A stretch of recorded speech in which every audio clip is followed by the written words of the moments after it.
Go ahead. My name is Edward Hershey. I'm a City Club member. I have a two-part question. In 2013, in a statewide poll, 4 in 5 Oregonians said they were for background checks, but barely a third of people in this state said they were for regulating semi-automatic weapons and the size of clips that go into them. That was lower than the national average. So the first question I have is, how do you change the hearts and minds, and how do you get that number up at least to 50% or more?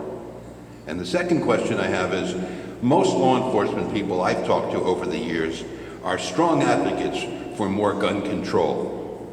How do you possibly ally with law enforcement, which has a great respect in some of those rural areas you've talked about, to try to convince more people that gun control is in everybody's interest? So if I can recap, the question is, why is there not a strong support for an assault weapons or semi-automatic weapons ban and a high-capacity magazine ban? And what can we do to bring law enforcement more into this conversation as advocates? And I'll just give a quick answer and then turn it over to the panel for a little more.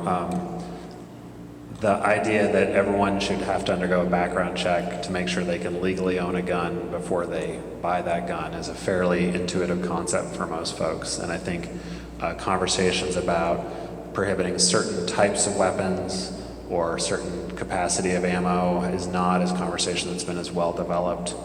We know that there was the assault weapons ban passed federally in 1994 that then expired and has not been renewed in over a decade. So I think there's more of a conversation to be had there. I hear this great analogy that I think we limit you to 2 or 3 shots in your weapon if you're hunting pheasants, but you don't have any limits if it comes to humans, and that doesn't make a lot of sense. But that's a longer conversation to be had.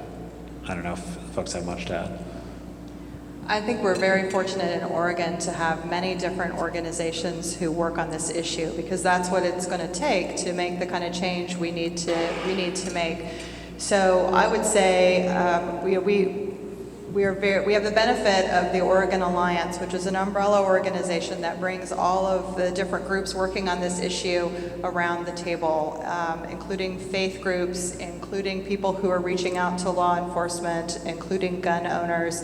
There is a place for anybody who is interested in this issue from a particular angle to get involved and help move that conversation forward. I am always excited to sit down with anybody who wants to come to the table and really talk about what we can do to solve problems of gun violence in our state and our country.